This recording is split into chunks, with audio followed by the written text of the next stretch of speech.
আইইউটির VC মহোদয় আমাকে phone করেছিলেন যে তাদের পিকনিকে গেছে একটা বাস এবং সেই বাস একটা ইলেকট্রিকিউটেড হয়েছে, বিদ্যুৎ তাড়িত হয়েছে এবং সেখানে 3 জন ডেডলি ইনজিউর্ড হয়েছে এবং তার প্রায় 40-50 মিনিট পরে এখানে আমাদের হাসপাতালে সেই 3 জন আহত আসে, কিন্তু তারা 3 জনই ছিল ব্রড ডেড এবং এই 3 জনের নাম হচ্ছে মোজাম্মেল হোসেন নাইম, তার বয়স 23 বছর, আরেকজন মুস্তাকিম রহমান মাহিন, তার বয়স 22 বছর এবং জুবায়ের আলম সাকিব, তার বয়স 22 বছর।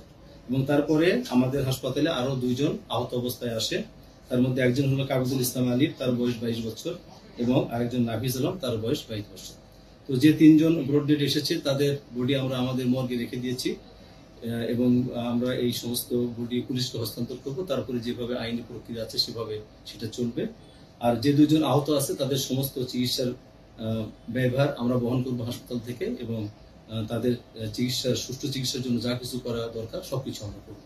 প্রত্যেক বছর আমাদের ইউনিভার্সিটির বিভিন্ন ডিপার্টমেন্ট বিভিন্ন জায়গায় আপনার এক্সকারশন ট্যুরের অংশ হিসেবে পিকনিকে, আসলে এটা পিকনিক বলতে পারেন, পিকনিকে যায়। আজকে 2টো ডিপার্টমেন্ট, একটা হলো mechanical department, mechanical and production engineering department, আর একটা হলো electrical and electronic engineering department. Mechanical and production engineering department আজকে আইআইটি থেকে তারা শ্রীপুরে মাটির মায়া একটা রিসোর্টে তারা রওনা দেয়।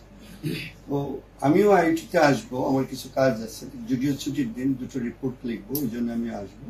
আমিও রওনা দিয়ে দিয়েছি আইআইটি। তো ওরা সকালবেলায় রওনা দিয়েছে। জাস্ট আমি আইআইটির কাছাকাছি, তখন আমি আমার একজন প্রফেসর আহসান হাবিব আমাকে ফোন দিল, স্যার একটা দুর্ঘটনা ঘটে গেছে, আমাদের ডাবল ডেকার বাস পিছনের যেটা সেটা ইলেকট্রিফাইড হয়ে গিয়েছে। আমি বললাম কিভাবে স্যার এক্স্যাক্টলি আমি বলতে পারছি না, তবে সম্ভবত উপরের কোনো তার লেগেছে সেখান থেকে।